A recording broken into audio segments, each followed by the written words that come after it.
time and you put on some comfy clothes and you get all wrapped up in the blankets, close your eyes. 8 hours later, you wake up.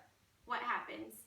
It's time to go to work, go to school, do whatever you have to do. But what really happens in those 8 hours? As humans, we go through a specific sleep cycle. We go through 8 stages of sleep. As you can see on here, stage 1, 2, 3, and 4 is the deep sleep, and REM is right between being asleep and awake, and that is when dreams happen for about 8 hours, which is the average sleep of the night. REM sleep is rapid eye movement sleep, where you're basically in the middle of your subconscious and waking life. There are different states of consciousness. There's a primary state of consciousness, which is the awareness that includes the perception of emotions and your surroundings. And secondary consciousness is a little bit different. It's more abstract, and it depends on the features and the language of where you are. It can be something completely different in your dream. For adults, most dreams occur in REM sleep. For children, it can be different, and that's why they remember them so vividly.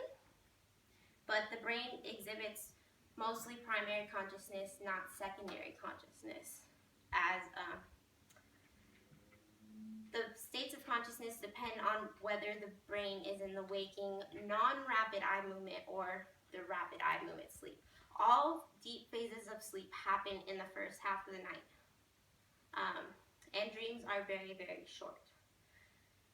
Freud was one of the first to think about scientific analysis meaning of dreams. He said that the interpretation of dreams is the royal road to knowledge of the unconscious activities of the mind.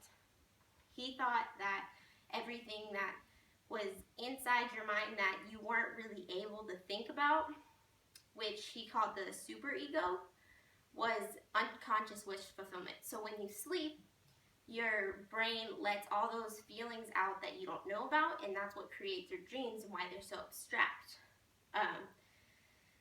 He believed that everything in your life had something to do with your dream, and there were 4 different things that he called dream work. Condensation combines several ideas into one element. Displacement replaces important ideas or feeling with insignificant thoughts. Representation turns ideas into visual images, and secondary revision prevents the dream content in the form of consistent and intelligible scenarios. Even when elements are absurd or incoherent. Bossian was another scientist who was a little contradicted with Freud's theory, but both of them had different thoughts as they went and never actually stayed the same. But Bossian believed that dreaming continues throughout the day, because even when you're dreaming and you're not actually doing that, you still feel like you are there. So therefore it is equal to life as dreams. He believed that there were 3 differences in life and dreaming. In dreams, openness is much more limited. In dreams, the physical presentation or phenomena is closer to the dreamer, in greater proximity to his body, so it's more like you're there. It even feels more like real life than sometimes. In dreams, the dreamer rarely reflects about himself in an attempt to gain comprehension of his state. He's tending to be a little more reactive. And he had a set of rules that you should do while you're dreaming. The first one is epoch, allowing openness to the immediate dream experience. So you're not letting anything that you have in the back of your mind be a problem. Like you're not letting anything influence from what you know already. It's just happening.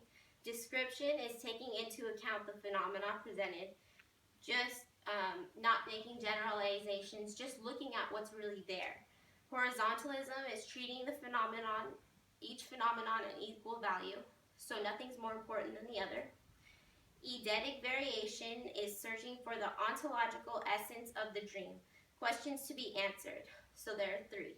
Where the dreamer is, who or what does he meet, and where does he experience or encounter the phenomena?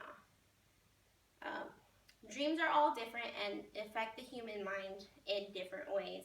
Science may not explain exactly why it happens, but it does, and some are more in touch with their dreams than others. Some of them may actually mean something and others may not. As human beings, we are always in need of sleep, so dreams will continue to happen whether we remember them or not. And whether they can be interpreted or not, that's up to the dreamer.